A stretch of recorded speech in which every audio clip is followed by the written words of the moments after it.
అన్ని పంచాయతీలకు 5 ఏళ్లకు ఒకసారి ఎన్నికలు వస్తాయి. అక్కడ మాత్రం పుష్కరం పూర్తయింది. తెలంగాణ రాష్ట్రం వచ్చాక తొలిసారి ఎన్నిక జరుగుతూ ఉండడంతో ప్రధాన పార్టీలు గ్రూపులుగా ఏర్పడి తమ మద్దతుదారులను గెలిపించుకునే ప్రయత్నాల్లో ఉన్నాయి. ఇంతకీ ఆ ఇంట్రెస్టింగ్ ఫైట్ జరుగుతుంది ఎక్కడ?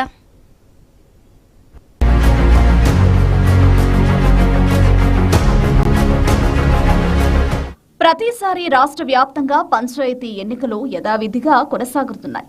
కానీ తెలంగాణలోని ఏజెన్సీ ప్రాంతాల్లో ఉన్న కేవలం 4 పంచాయతీలకు మాత్రం వివిధ కారణాలతో ఇప్పటికీ 2 దఫాలుగా గ్రామ పంచాయతీ ఎన్నికలు జరగలేదు. ఇందులో ప్రధానంగా భద్రాద్రి కొత్తగూడెం జిల్లాలోని 50,000 పైచిలకు జనాభా ఉన్న భద్రాచలం మేజర్ గ్రామ పంచాయతీ, పారిశ్రామిక ప్రాంతంగా పేరున్న నరపాక గ్రామ పంచాయతీలకు గత 12 ఏళ్లుగా ఎన్నికలు లేకపోవడం శోచనీయం. సుదీర్ఘ కాలం అనంతరం ఈసారి భద్రాచలం గ్రామ పంచాయతీకి ఎన్నికలు నిర్వహిస్తుండటంతో ఈ పంచాయతీ ఎన్నికలు ఓ ప్రత్యేకతను చాటుకోనున్నాయి. తెలంగాణ ఆవిర్భవించిన 12 ఏళ్ల తర్వాత మొట్టమొదటిసారి పంచాయతీ ఎన్నికల్లో భద్రాచలానికి చోటు దక్కడంతో బరిలో దిగేందుకు వివిధ పార్టీలు పోటీ పడుతున్నాయి.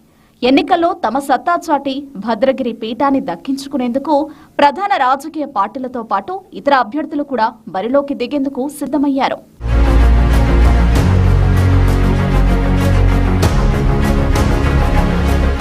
భద్రాచలంలో ఎన్నికలు జరుగుతుండటంతో ఒక్కసారిగా రాజకీయ వాతావరణం వేడెక్కింది.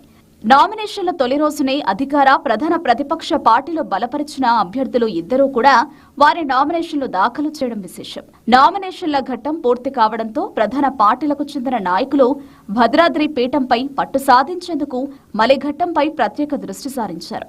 ఈ క్రమంలో ఎలా ముందుకు వెళ్లాలి అనే దిశగా ఆయా పార్టీలతో పొత్తులపై చర్చలు జరిపి పొత్తులు కూడా ఖరారు చేసుకున్నారు. కాంగ్రెస్, సిపిఐ పార్టీలు బలపరిచిన పూడెం కృష్ణను సర్పంచ్ అభ్యర్థిగా బరిలో దింపగా బీఆర్ఎస్, సిపిఎం, జీడీపీ పార్టీలతో పొత్తు కుదుర్చుకుని మానే రామకృష్ణను సర్పంచ్ అభ్యర్థిగా బరిలో దింపారు.